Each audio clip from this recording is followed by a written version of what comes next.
Today we're going to look at the issue of individual performance improvement. There's probably never been a time when this issue is more important, and yet there seems to be a shortage of answers. Companies are getting more and more squeezed, individuals are feeling the pressure.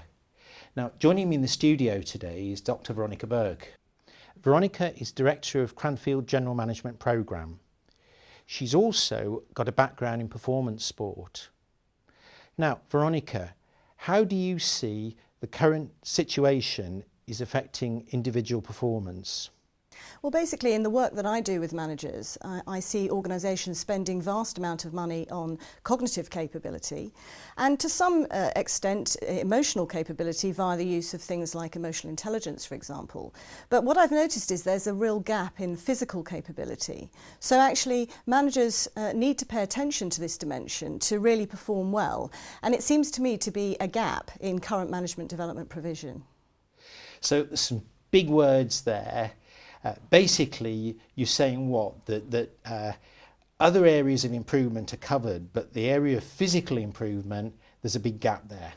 Yes, that's right. And there are a number of dimensions, of course, to physical capability, but these dimensions contribute fundamentally to people performing really well. And business people would benefit from what athletes already know in terms of their physical performance. So, for example, the idea of rest and recovery is really important. So it's very important to make sure that actually there is sufficient recovery in between periods of stress or periods of intense work. So managers tell me, well, actually, I think I'm able to perform at about 85% of maximum most of the time. But when we measure these managers in terms of their physical capability, their concentration, their ability to focus, for example, we find that actually they're not performing at 85% all of the time. So can I just stop you there then? So you've taken some of the world of sport, where physical area is clearly very important, and transferred some of that insight into the organisational concept. Indeed, indeed. In particular, the physical dimension, which is a very important part of enabling business people to perform really well. You see, people wouldn't understand that, would they? But their self-perception, you're saying, about how they're performing doesn't actually relate to how they really are performing. So the ability to kind of gain insight to improve your physical capability is really important. Yes, I mean, this idea of rest and recovery, for example, if you know you have particular tasks in your working day that require you to optimally concentrate, to optimally use your energy really well, then what you need to do is to make sure that you have some less intense tasks beforehand, but most particularly that you build some recovery in afterwards so that you really can perform at 95% when you really need to. So for the big push then, afterwards you need time to rest and recover. I mean, I would say that's a very alien concept to an organisation that would said, hey, we're under pressure here, you've got to keep going 24/7. Well, of course, there's many ways you can rest and recover. You may indeed build some tasks in that are less intense, so that might require you to work at 40%, for example, which would enable you to build that level of recovery into your working schedule. So the problem is not having to perform optimally, but it's very much about a deliberate planning process that builds in for those peaks and troughs to enable you to perform really well when you need to, but also to build in some rest when you also need that dimension. And there's a second dimension, which is around hydration. So it's very important to drink at least 2 litres of water a day. And actually when we measure managers, we find that a 2% drop in hydration can lead to 20% drop in performance. So that's a really important part of performing well. Now I know this is starting to emerge in the world of schools, where pupils are made sure that they get plenty of water. So you're saying really, drink some water, because it's important. If you don't, your performance will suffer. Absolutely, you need to maintain your hydration levels throughout the day, not just at particular points. If you get thirsty, you've probably far too dehydrated, actually. Nutrition is another dimension. It's very important to eat breakfast, to eat little and often, to maintain energy throughout the day, to avoid the sugar rush. If you're a person who likes to eat chocolate or cakes, be aware that actually those simple sugars will cause a slump in energy. So to balance complex complex carbohydrates with protein is another really important part of contributing to performing really well. So the physical aspects then, really important to make sure that when you need to perform, that you can perform.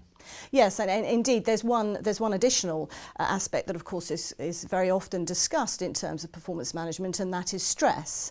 And of course the issue is not one of avoiding stress, but actually what we do know is that when we are under stress, or when we perceive situations to be stressful, we release a stress hormone called cortisol. And cortisol has a number of nasty side effects which are not helpful at all in the long term. And so what do people tend to do when they feel stressed at work? They might come home, they might have a meal with the family, they might drink some alcohol, but actually none of these things help to get rid of cortisol levels. So in that event, if you go home feeling stressed with a higher level of cortisol, you then don't get rid of it sufficiently and you go into the next day with a raised level of cortisol. And what does that mean? Well, it means that actually you're storing up some bad health effects for yourself in the long term if you don't get rid of cortisol. And so the best way to get rid of cortisol is actually to exercise. And of course that's something, once again, that often busy executives miss out of their schedule. So what would you advise then? People say, well, I'm not really a sporty person, but I know I need to do something.